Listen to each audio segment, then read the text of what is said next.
Ever been told you're lying when you're speaking the absolute truth?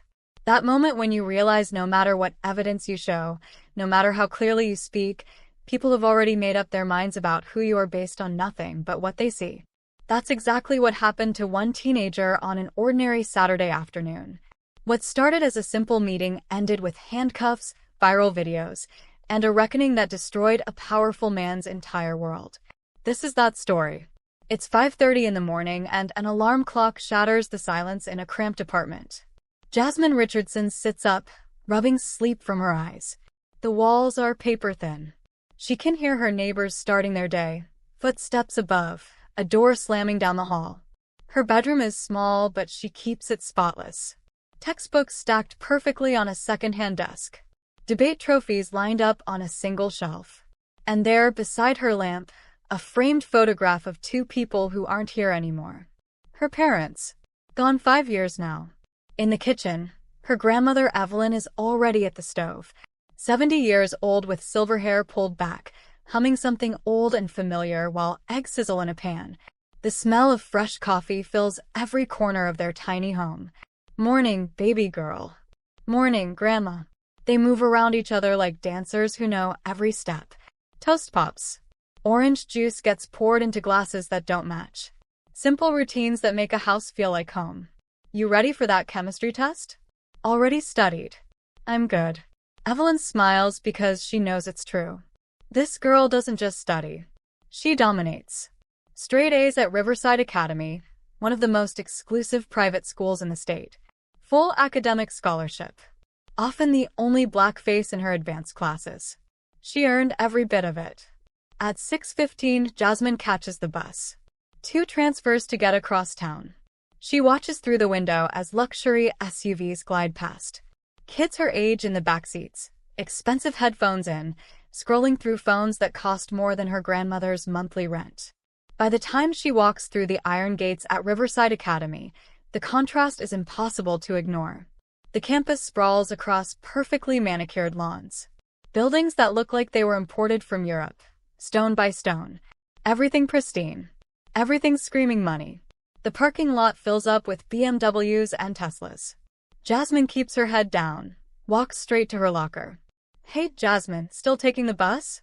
It's Madison Carter, not mean exactly, but the question carries weight. Yeah, saves the environment. Madison laughs it off. Most people do. They know Jasmine's on scholarship. They know she works weekends at a coffee shop. What they don't know is why. The real reason she lives this way. See, Jasmine's grandfather wasn't just any man. James Richardson was a force of nature. A black entrepreneur who built a real estate empire back when doors stayed locked for people who looked like him.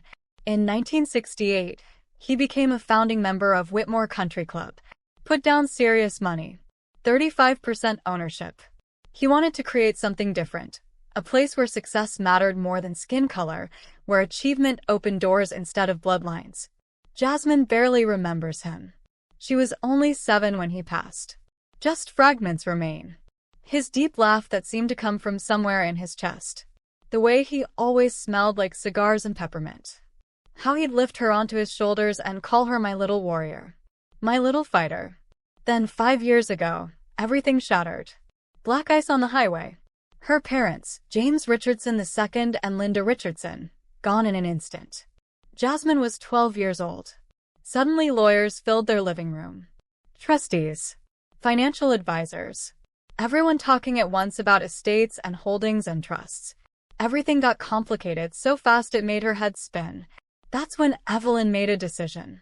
A deliberate choice that changed everything. We're going to live quietly, she told Jasmine. Let people see your heart before they see your bank account. So they moved to that modest apartment. Jasmine enrolled at Riverside on merit, not money. She took buses, worked part-time, lived like any other kid trying to make it. The trust sat untouched, waiting, growing. On her 18th birthday, just 3 weeks away, Jasmine would take control. Millions in assets. Real estate holdings. And that 35% stake in the club. Nobody at school knows. Nobody in the neighborhood knows. Most days, even Jasmine doesn't think about it. Until Thursday afternoon. Jasmine gets home from her coffee shop shift, apron still on, smelling like espresso and burnt milk. Evelyn sits at the kitchen table with an official envelope opened in front of her. Her hands are shaking slightly. "Baby, you need to read this." The letterhead reads Martin and Associates Legal Group. The language is formal, corporate, the kind of words that sound important because they're meant to intimidate. But the message underneath is crystal clear. Emergency board meeting Saturday at 2 p.m. regarding restructuring proposals. Presence of Richardson family representative required. Jasmine reads it twice. What does restructuring mean? Evelyn's jaw tightens. She pulls out another document, this one marked up with highlighter, notes scribbled in the margins. It means they want to change the club to an LLC. Dilute our ownership from 35% down to 10%. Can they do that? Not legally. Your grandfather's original charter protects us. But if no Richardson shows up to object. She trails off. The implication hangs in the air between them like smoke. Jasmine's phone buzzes. Text from Lawrence Carter, the family attorney, her grandfather's friend for 40 years. "I can bring a full legal team. We'll shut this down immediately." Jasmine stares at the message, then looks up at her grandmother. "What if I go alone?" Evelyn's head snaps up. "Alone? I want them to see me first. Just me. Before the lawyers, before the money, before everything else." "Grandma, you said it yourself. People should see my heart first. Isn't that what Grandpa would have wanted? For them to see who I am?" Evelyn's eyes fill with tears. She reaches across the table, takes Jasmine's hand in both of hers. "You're just like him. Stubborn and brave and maybe a little bit foolish." She squeezes tight. "But yes, sweetheart. That's exactly what he would have wanted." Saturday, 1:50 p.m. Jasmine steps off the bus 3 blocks from the club. The neighborhood shifts the moment her feet hit the pavement. Sidewalks wider, trees older and thicker, houses set back behind stone walls and elaborate iron gates. Old money. The kind that doesn't announce itself because it doesn't have to. She smooths her blouse, checks her leather portfolio. Birth certificate, death certificates, stock certificates, trust documents, family photos going back decades. Everything she needs to prove who she is. Everything they won't believe. Her phone buzzes again. Lawrence Carter, persistent. "I'm 10 minutes out. Wait for me." She types back quickly. "I need to do this my way first." Then she silences the phone and keeps walking. The club rises ahead like something from another century. White columns reaching toward the sky. Brick facade that's been there longer than her parents were alive. Flowering gardens where everything blooms perfectly on schedule. Luxury cars line the circular drive, each one worth more than most people make in a year. Valets in crisp uniforms move like they're performing a choreographed dance. Everything is orchestrated. Everything is perfect. Jasmine reaches the entrance. A uniformed guard stands by the door. He looks her up and down. His expression shifts in real time. "Can I help you?" "I'm here for the 2 o'clock board meeting." He glances at his clipboard, frowns. "Name?" "Jasmine Richardson." He scans the list, confusion spreading across his face. "I don't see. I'm representing the Richardson Family Trust." His eyebrows climb toward his hairline. He opens his mouth to respond. That's when Richard Whitmore emerges from the restaurant entrance. 52 years old, tan skin that comes from golf courses, not beaches, perfect teeth that definitely cost a fortune. Polo shirt that probably costs more than Jasmine's entire outfit. He's laughing with 2 other men, all of them holding cocktail glasses. The scent of expensive cologne hits before he does. Richard stops mid-sentence when he sees Jasmine. His face goes through several expressions in rapid succession. Confusion first, then irritation, then something uglier, something harder to name. "What's this?" The guard turns, relief flooding his voice like he's been rescued. "Mr. Whitmore, this young lady says she's here for the board meeting. Claims she represents the Richardson family." The words hang in the air for exactly 1 beat. Then Richard explodes into laughter. "What?" He turns to his companions, to the gathering crowd, his voice projecting like he's on stage. "Did you hear that? She says she's a Richardson." Patricia Whitmore appears beside him. Richard's wife. Blonde, yoga-toned, sunglasses perched on top of her head like a crown. She looks Jasmine up and down slowly, deliberately. A Richardson. Honey, that family died out years ago. I'm James Richardson's granddaughter. Jasmine's voice stays steady professional. My father was James Richardson II. Both my parents passed away in 2020. I'm the sole heir. Richard's grin widens. He sets his drink down on a nearby table, makes a show of it. This is incredible. Not only is she trespassing, she's got her whole story worked out. More people gather now. Club members in tennis whites and golf shirts. Designer sunglasses catching the afternoon sun. Phones come out. Recording lights blink on. Chad Morrison pushes through the crowd. 35, Richard's business partner, vice president of the club board. Wait. You're saying you're related to the Richardsons? The founding family that owned a third of this place? 35%. Jasmine corrects. And yes, I have documentation. She opens her portfolio, starts to pull out papers.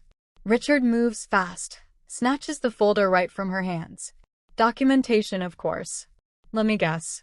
Printed these at Kinko's this morning? He holds the papers high above his head, waves them at the crowd like a trophy. Look at this, everybody.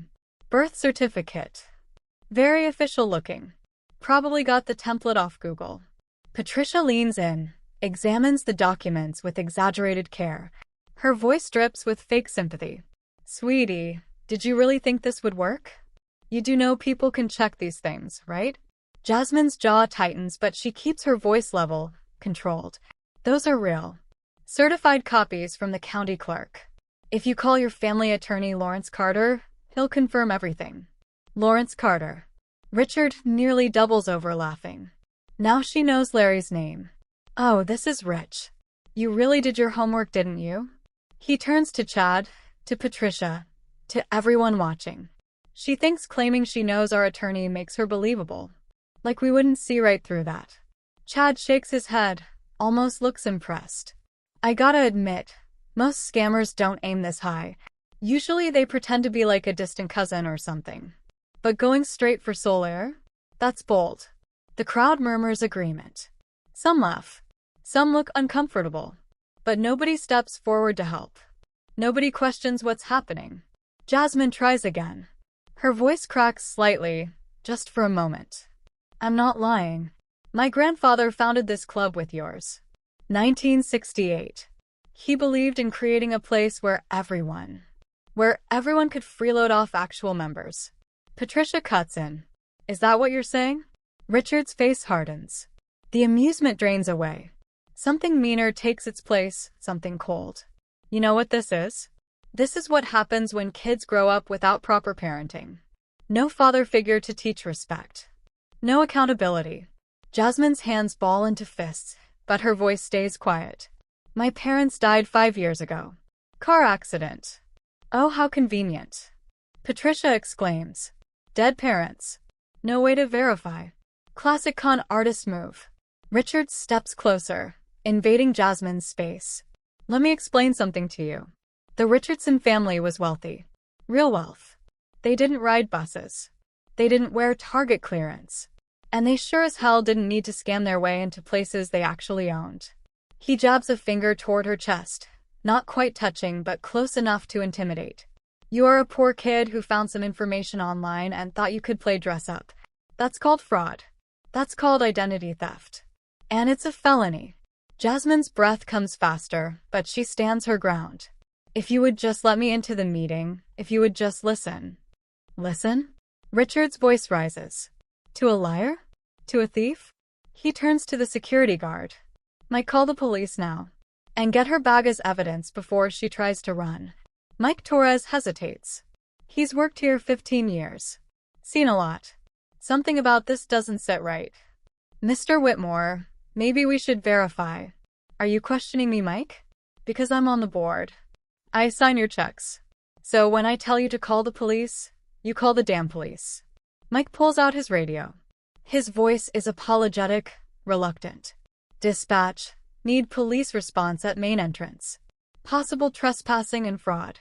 Jasmine's heart pounds so hard she can hear it in her ears.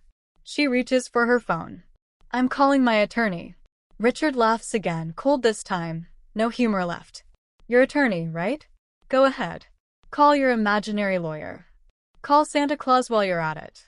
Patricia films everything on her phone. I'm posting this to the neighborhood watch. Attempted scam at Whitmore Club. People need to know these schemes are happening. The clock above the entrance shows 1:58. 2 minutes until the meeting starts. Inside that boardroom, they're about to vote on destroying her family's legacy, stealing what her grandfather built with his own 2 hands. And she's stuck out here being treated like a criminal. Jasmine tries one more time, desperation finally creeping into her voice. Please, just let me speak to Victoria Ashford. She knew my grandfather. She'll recognize. Victoria isn't here for people like you. Richard snaps. She's here for members. For owners. For people who belong. Chad crosses his arms, smirks. You know what? If you admit you made this up right now, maybe the cops will go easy on you. Probably just charge you as a juvenile. Get some community service instead of jail time. I'm not lying. Jasmine's voice breaks. Tears threaten, but she blinks them back hard. I am Jasmine Richardson. My grandfather was James Richardson. I have every right to be here. I own part of this club. The crowd goes absolutely silent. Then someone in the back giggles. It spreads like wildfire. Soon half of them are laughing. Richard shakes his head slowly, theatrical pity plastered across his face. Sweetheart, you don't own anything. You're nobody. You're nothing. And you need to leave before this gets worse for you. 2 police cruisers pull up.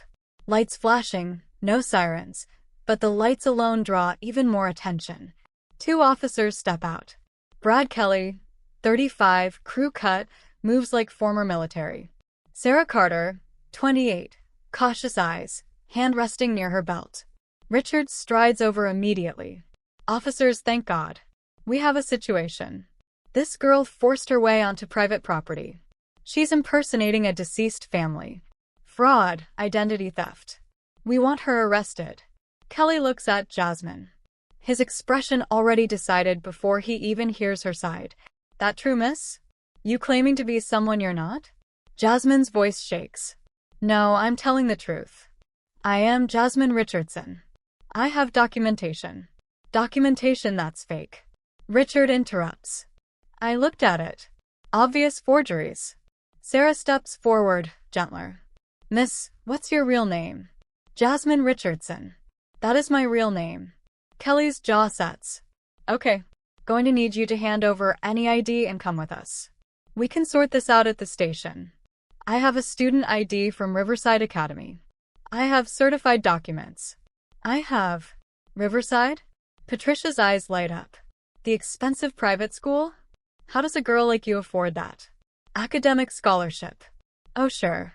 Smart enough for a full ride but dumb enough to commit fraud. Which is it? The clock strikes 2. Inside the boardroom, the meeting has started without her. Everything her grandfather built, everything her parents died leaving her, about to be stolen.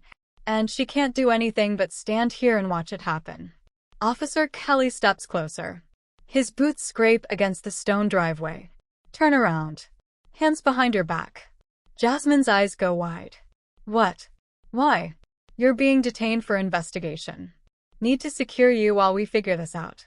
I haven't done anything wrong. I'm telling the truth. Her voice rises, desperation bleeding through every word. Sarah holds up a hand. Miss, please calm down. Getting emotional won't help. I'm not being emotional. I'm being falsely accused. Kelly moves behind her, reaches for her wrists. That's for a court to decide. Right now you need to comply. Jasmine jerks away instinctively. Not running, just reflex. Kelly's hand clamps down on her shoulder. Don't resist. I'm not resisting. I'm exercising my Fourth Amendment right to refuse unlawful search and seizure. Richard laughs loudly. Listen to her. Quoting the Constitution. Probably learned that from TV. Patricia films closer, her voice sing-song. This is going viral. Delusional teen thinks she owns a country club. I'll get thousands of shares. Chad shakes his head mockingly. You know what's sad? She probably believes her own lies by now. That's how delusional people work. Kelly forces Jasmine's hands behind her back. Metal clicks. Handcuffs bite into her wrists, cold and tight and humiliating. You have the right to remain silent. The Miranda rights blur together. Jasmine's heartbeat drowns out the words. The crowd presses closer. Phones everywhere, recording every second of her shame. Sarah picks up the leather portfolio from the ground where it fell. This the bag? That's evidence. Richard says quickly. Forged documents inside. Fake IDs probably. Sarah unzips it, pulls out papers one by one. Birth certificate, yellowed with age. Official seal raised and textured. Death certificates, 2 of them. James Richardson II and Linda Richardson. Date of death, March 2020. Stock certificates, heavy paper with ornate borders. Richardson Family Trust, 35% ownership, Whitmore Country Club. Photographs, black and white and color, spanning decades. Sarah's expression shifts. Uncertainty creeping in. Brad, these look pretty official. Anyone can fake documents these days. Richard jumps in. Photoshop, laser printers. I could make those in an hour. Kelly barely glances at them. We'll have forensics check them, but yeah, good fakes are easy now. Jasmine strains against the cuffs. They're not fake. Call the county clerk. Call the state business registry. Call Lawrence Carteret. Enough. Kelly snaps. You're making this worse. He guides her roughly toward the police car, his grip too tight on her arm. Inside the club, the emergency meeting proceeds. The boardroom sits on the second floor. Floor-to-ceiling windows overlook the golf course. Mahogany table, leather chairs, oil paintings of founding members on the walls, including one of James Richardson. Silver-haired, dignified, wearing a slight smile. Victoria Ashford sits at the head of the table. 63 years old, pearls at her throat, reading glasses perched on her nose. She runs a tight meeting, always has. 11 board members present. One seat conspicuously empty. A small nameplate reads Richardson. Dust covers it. 5 years of dust. Thomas Drake clears his throat. He's Richard's closest ally. Real estate developer, slicked back hair, expensive suit even on a Saturday. Madam Chair, I move we proceed with the vote. The Richardson seat has been vacant for half a decade. We've given ample notice. Notice to whom? Victoria interrupts, her voice sharp. There is a Richardson heir. She's a minor, but she exists. The trust documents are clear. A teenager who's never attended a single meeting. Drake counters. Never responded to correspondence. For all intents and purposes, that seat is abandoned. Another board member, Helen Cartwright, old money and older opinions, nods. Thomas is right. We can't let a ghost seat hold up club business indefinitely. Victoria's jaw tightens. The charter your father's and my father signed gives the Richardson family permanent representation. Permanent means permanent. Not until we feel like changing it. Then where is she? Drake's voice rises. If this mysterious heir cares so much, where is she? Victoria checks her watch. 2:07. Her lips press into a thin line. I don't know. But we wait. 30 minutes. That's parliamentary courtesy. Drake leans back, exchanges a glance with Helen. Fine. 30 minutes. But then we vote. Outside, Jasmine sits in the back of the police cruiser. Hands still cuffed. The vinyl seat sticks to her legs. The car smells like industrial cleaner and old sweat. Through the window she watches the crowd, still gathered, still watching, still filming. Richard holds court like a king, gesturing broadly, retelling the story to newcomers. Bold as brass, walks right up and claims she's the Richardson heir. Can you imagine? More laughter. More headshakes. An elderly man pushes through the crowd. Harold Whitfield. 84 years old, one of the original founding members. He moves slowly, cane tapping the pavement with each careful step. He stops near Richard, squints at the police car. What's all this commotion? Richard turns, smiles broadly, respectful but condescending. Harold, nothing to worry about. Just some con artist trying to scam us. Police have it handled. Harold's bushy white eyebrows draw together. Con artist? Said she was James Richardson's granddaughter. Can you believe it? Harold goes very still. What did you say? She claimed to be a Richardson. Obviously lying. James' whole line died out. No. Harold's voice cuts like a knife despite its quaver. No, that's not true. Richard's smile falters. What? James had a son. James Jr. He married a lovely woman named Linda. They had a daughter, born just before James Sr. passed. The crowd quiets. Patricia lowers her phone slightly. Harold, that was years ago, she says carefully. Even if they existed, they're probably all. James Jr. and Linda died in a car accident. 2020. Harold's voice is certain. I sent flowers. The implication settles over everyone like a blanket of snow. Richard's face drains of color. Just a shade, barely noticeable. Well, even so, that doesn't mean this girl. What's her name? Harold demands. Richard stammers. She said Jasmine. Harold closes his eyes. His hand trembles on his cane. Dear God. That's what James named her. After his wife's favorite flower. The crowd shifts, uncomfortable now. Phones lower. Some people step back. Chad tries to salvage it. Harold, with all respect, lots of people are named Jasmine. That doesn't prove. What does she look like? Richard hesitates, trapped. She's young. Black girl. Short hair. James had a birthmark. Harold says slowly, his voice distant, remembering. Behind his left ear. Small but distinctive. He said his son had it. Said his granddaughter had it too. A family mark. Patricia's face goes pale. Richard forces a laugh, but it sounds hollow now. Harold, you can't possibly expect us to check behind every. Where is she? The old man's voice cracks like thunder. Suddenly, he doesn't sound frail at all. Where is she? Richard points weakly toward the cruiser. Harold moves faster than anyone expected. His cane taps urgently against the pavement. He reaches the car, peers through the window. Jasmine looks up. Tears streak her face, but her eyes are defiant, unbroken. Harold's breath catches. The bone structure. The set of her jaw. The way she holds her head high despite the humiliation. She looks exactly like James. Sarah stands nearby. Harold turns to her, his voice commanding despite his age. Officer, I need you to check something. Behind her left ear, please. Sarah glances at Kelly. He shrugs. She opens the car door, speaks gently. Miss, I need to look at your neck. Behind your left ear. Okay. Jasmine turns her head. Sarah brushes the short hair aside. There, just behind the ear, a small birthmark. Reddish-brown. Shaped like a crescent moon. Sarah's eyes widen. Brad, there's a birthmark. Exactly where he said. Kelly walks over, looks. His expression shifts from certainty to doubt in the space of a heartbeat. Harold's voice shakes now. Jasmine, is that truly your name? Yes, sir. Your grandfather? James Richardson Sr. What did he call you when you were small? Jasmine's voice breaks. His little warrior. He said I'd fight for what's right, even when it was hard. Harold's eyes fill with tears. Dear God in heaven. It's really you. The courtyard goes absolutely silent. Richard stands frozen. His tan seems to fade in real time.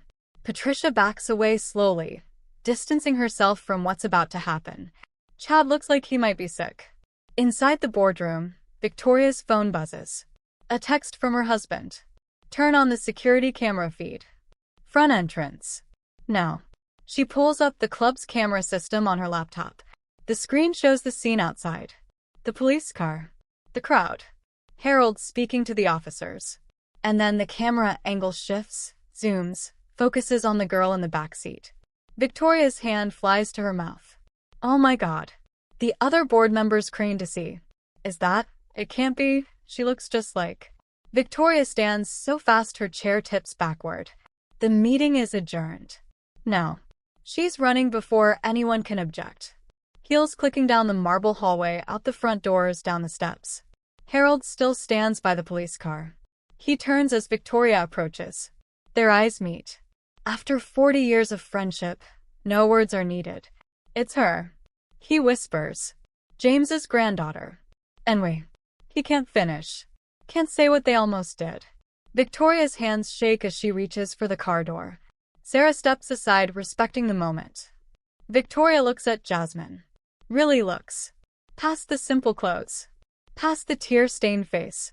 Past everything Richard saw and dismissed. She sees James Richardson, her father's best friend, the man who changed this club, who fought for inclusion when everyone else wanted to keep the old ways. And she sees herself 30 years ago, young, trying to prove she deserved her father's legacy. Jasmine. Her voice barely above a whisper. Oh, sweetheart. I am so terribly sorry. Jasmine's composure finally cracks completely. Sobs break through, raw and painful. They wouldn't listen. I told them the truth, but nobody believed me. Victoria rounds on the officers, fury in every syllable. Get those handcuffs off her right now. Sarah fumbles with her keys. The handcuffs click open. Jasmine pulls her wrists forward. Red marks circle both like bracelets of shame. Victoria helps her from the car, steadies her with gentle hands. I'm so sorry. So God, I'm so sorry. The crowd stands silent now. Phone's still recording, but nobody's laughing anymore. Richard hasn't moved. His face cycles through denial, panic, desperate calculation. Then tires screech. A black Mercedes rockets into the drive, brakes hard. The door flies open. Lawrence Carter emerges. 52. Three-piece suit. Leather briefcase. Two associates behind him. His eyes scan everything in seconds. Police. Crowd. Jasmine's red wrists. Victoria crying. His face goes cold. Who handcuffed my client?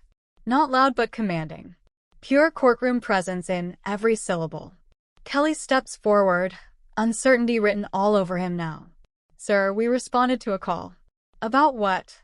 A young woman attending a meeting at a club her family owns? He turns to Jasmine. Are you hurt? No. Did they read you your rights? Yes. Did you consent to searches? No. I refused. They did it anyway. Carter's jaw tightens. He faces Kelly. Unlawful detention. Unlawful search. Fourth Amendment violation. I'll have your badge by Monday. Sarah speaks up, her voice small. Sir, we were told she was impersonating. Told by whom? Every head turns toward Richard. He tries to speak. His mouth opens, closes. Nothing comes out. Carter walks toward him. Each step deliberate. Stops 3 feet away. You called the police on Jasmine Richardson, granddaughter of James Richardson Sr., sole trustee of the Richardson Family Trust, which owns 35% of this club. He pauses. Lets it sink in.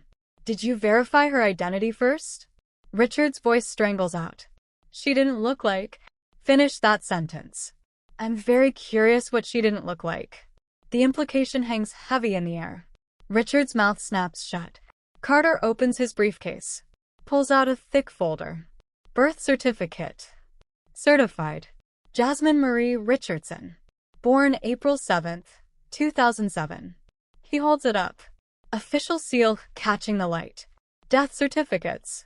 Both parents. March 2020. Vehicle accident. 2 more documents. Raised seals. Notary stamps. Trust documents. Sole beneficiary, Jasmine Marie Richardson. His associate hands him another folder. Stock certificates. 35% ownership. Never sold. Never transferred. He spreads them across a car hood. Dozens of documents. All official. All real. And correspondence from this establishment sent 2 weeks ago requesting Richardson presence at emergency meeting. He looks at Richard, at Patricia, at Chad. You knew she might attend. You sent the letter. When she arrived, you treated her like a criminal. Patricia suddenly studies her phone intensely. Won't meet anyone's eyes. Chad backs toward his car. I tried to tell Richard to verify. Liar. Richard explodes. You were laughing. He stops. Realizes his mistake. Carter's eyebrow raises. So you admit you mocked her while she told the truth. Harold steps forward, plants his cane. I warned him. Said to stop. He ignored me. Victoria wipes her eyes. Voice steel underneath the emotion. Richard, you're suspended. Effective immediately. You can't. I absolutely can. As chair. Harold seconds. As founding member. Motion carries. She turns to the crowd. Everyone leave. No. People scatter.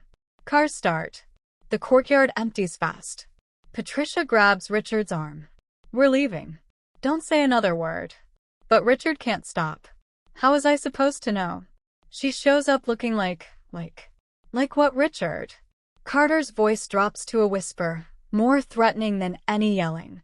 Say it. What did she look like? Richard's mouth works. No sound comes out. That's what I thought. Carter turns to Jasmine, expression softening completely. Ready for your meeting? Then let's go. He offers his arm. She takes it. They walk toward the entrance. Past the guard who questioned her. Past the valet stand. Past everyone who laughed. Mike Torres steps aside. Tips his head. Miss Richardson. Welcome.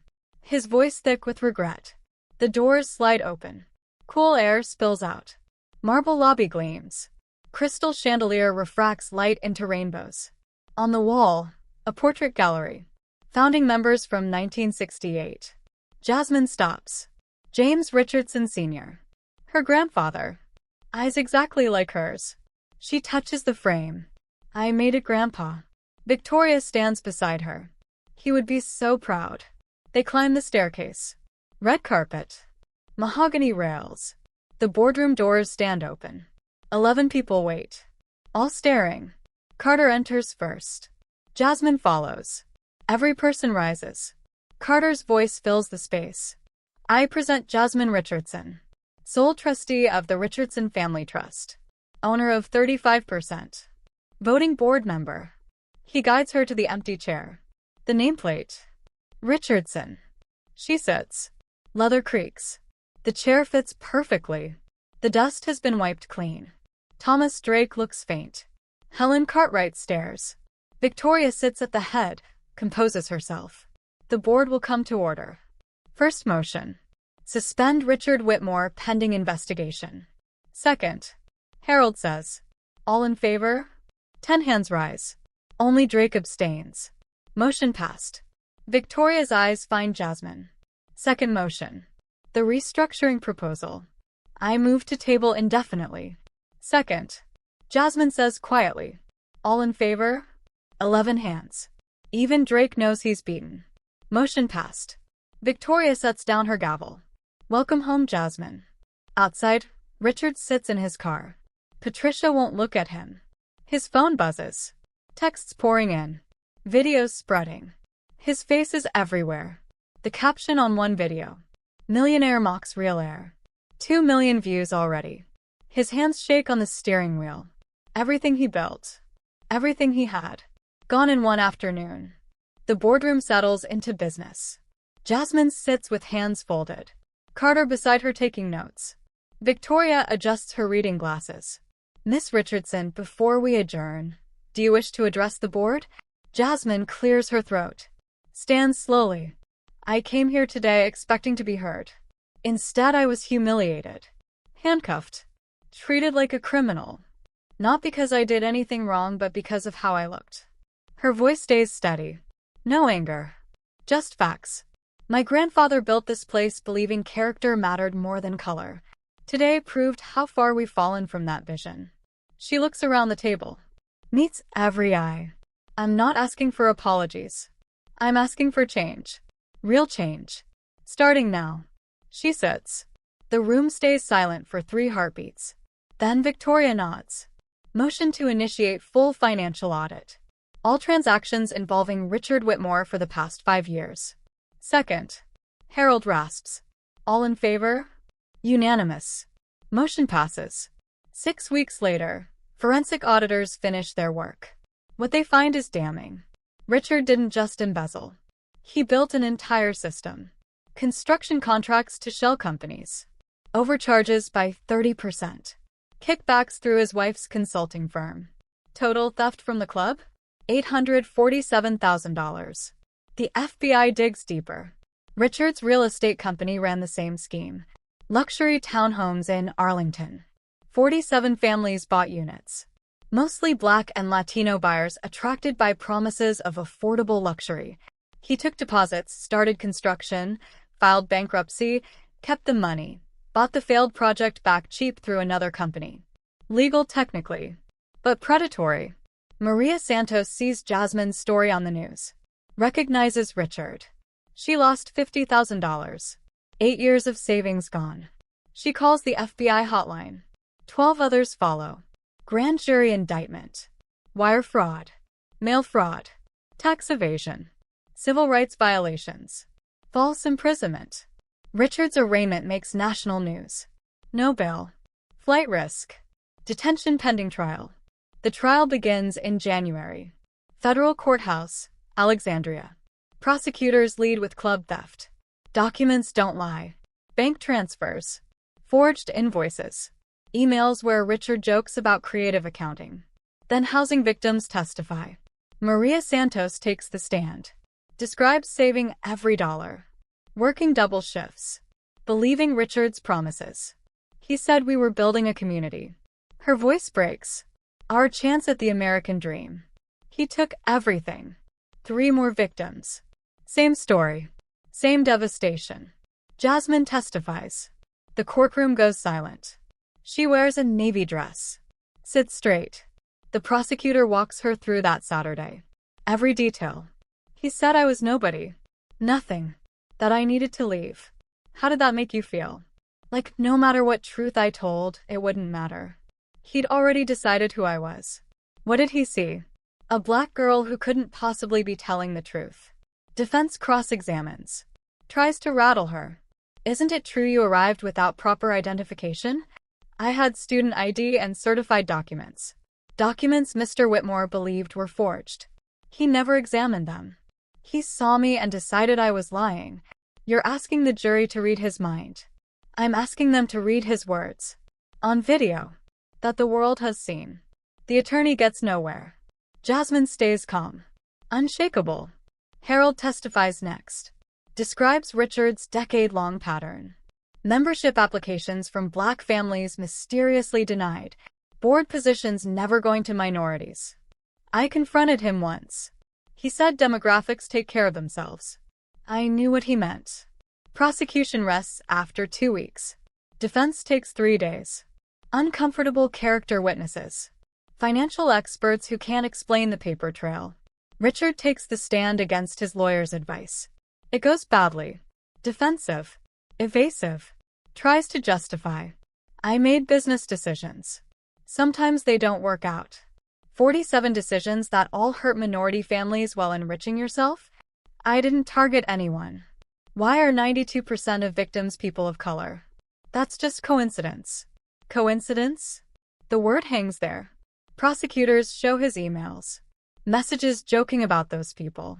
Complaints about diversity initiatives, ruining the club. One from 2022. Need to keep certain types out. Property values depend on it. Richard claims it's out of context. What context makes that acceptable? No answer. The jury deliberates for 6 hours. Guilty. All counts. Richard's face goes gray. Sentencing 3 weeks later. The courtroom fills early. Victims. Media. Jasmine in the front row with Evelyn and Carter. Judge Margaret Torres presides. 30 years on the bench. This case clearly angers her. Victim statements first. Maria Santos speaks about losing her dream, explaining to her children why they can't have what was promised. 2 others speak. Pain raw and real. Then Jasmine. Your Honor, Mr. Whitmore didn't just attack me. He attacked every person dismissed because of how they look. She looks at Richard. He won't meet her eyes. He had everything. Used it to hurt people. To steal. To discriminate. Not because he needed to. Because he could. Her voice stays steady. I don't want revenge. I want him to understand. Nobody is above the law. Actions have consequences. You can't treat people as less than human and walk away. She sits. Judge Torres removes her glasses. Looks at Richard. Mr. Whitmore, you had every advantage. You chose abuse. You stole from the vulnerable. Discriminated systematically. When confronted with truth, you responded with cruelty. She pauses. Guidelines suggest 48 to 60 months. I find that insufficient. You are sentenced to 72 months federal prison. 3 years supervised release. Richard slumps. Additionally, restitution of $847,000 to the club, $3.2 million to fraud victims, $2.5 million punitive damages to Miss Richardson. Gavel falls. Remanded immediately. Marshals step forward. Guide Richard out. He glances back once. Sees the courtroom full of people he hurt. Then he's gone. 1 year later, Jasmine walks through Harvard Yard. Autumn leaves crunch underfoot. Red brick buildings glow in afternoon sun. She's 18 now. Freshman at Harvard Law. Top 5% already. Thriving. But she hasn't forgotten. The Richardson Foundation launches on her birthday. $5 million from the settlement. The mission? Free legal defense for discrimination victims. Scholarships for students from modest backgrounds. 150 scholarships awarded so far. 47 legal cases won. Lives changed. The country club? Transformed completely. Membership 40% people of color now. 3 Black board members. Real representation. James Richardson Memorial Hall opened in June. Photos covering walls. His vision alive again. Victoria remained president. Reformed everything. Made the club what it should have been. Harold Whitfield passed peacefully in August. Left $500,000 to the foundation. His note said, "Jasmine, I'm sorry I didn't speak louder. Speak for me now." She does. Every single day. Richard Whitmore sits in federal prison. 18 months into his sentence. No visitors. Patricia moved away. His children changed their names. Nobody wants association. He works in the prison library. Reshelves books. Mops floors. Everything beneath him before. Early release? Unlikely. Behavioral issues. Refuses training. Claims innocence still. Some people never learn. The impact spreads wider. 3 states passed Richardson Acts. Strengthening anti-discrimination laws. Penalties for false race-based accusations. Required bias training. 1,200 companies requested training. Want to prevent their own disasters. Jasmine's TED Talk? 47 million views. 32 languages. Used in classrooms worldwide. Time named her Influential Teen of the Year. She highlighted others. Maria Santos. Housing victims. All the fighters. December evening. Jasmine video calls her grandmother. "How are you doing, baby girl?" "Tired. Constitutional law exam tomorrow." "You'll ace it." Evelyn's face fills the screen. 81 now. Still sharp. Still proud. "Grandma, you think Grandpa would be happy?" Evelyn's eyes glisten. "Baby, he is happy. I feel him. Especially watching you speak. You're doing exactly what he dreamed. I miss them. They're with you. In everything you do." After hanging up, Jasmine checks the foundation email. 300 messages. People asking for help. Sharing stories. Thanking her. One stands out. "You gave me hope." A young Black man falsely accused at work. "Boss didn't believe my credentials. Called security. I remembered your story. Stayed calm. Documented everything. Called a lawyer. It worked. I kept my job. Thank you." Jasmine types back. "Stay strong. Document. Fight. You're not alone." She looks at her desk photo. Grandfather. Parents. All smiling. All gone. All still present somehow. "I'm being the warrior you taught me to be." The story doesn't end here. Somewhere tonight, someone will be dismissed because they don't look right. Someone will tell the truth and not be believed.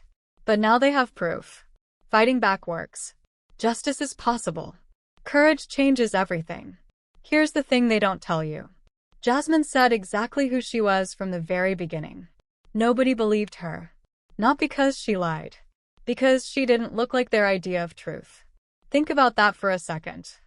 When someone tells you their truth but doesn't match your expectations, when they claim something hard to believe, what will you do? Dismiss them like Richard? Mock them? Call the police? Or will you pause? Listen? Verify before judging? Truth doesn't have a dress code. Success doesn't have a skin color. Credibility shouldn't depend on fitting someone's narrow imagination. Jasmine was right from the first word. She just had to survive long enough to prove it. The question isn't why she didn't prove it sooner.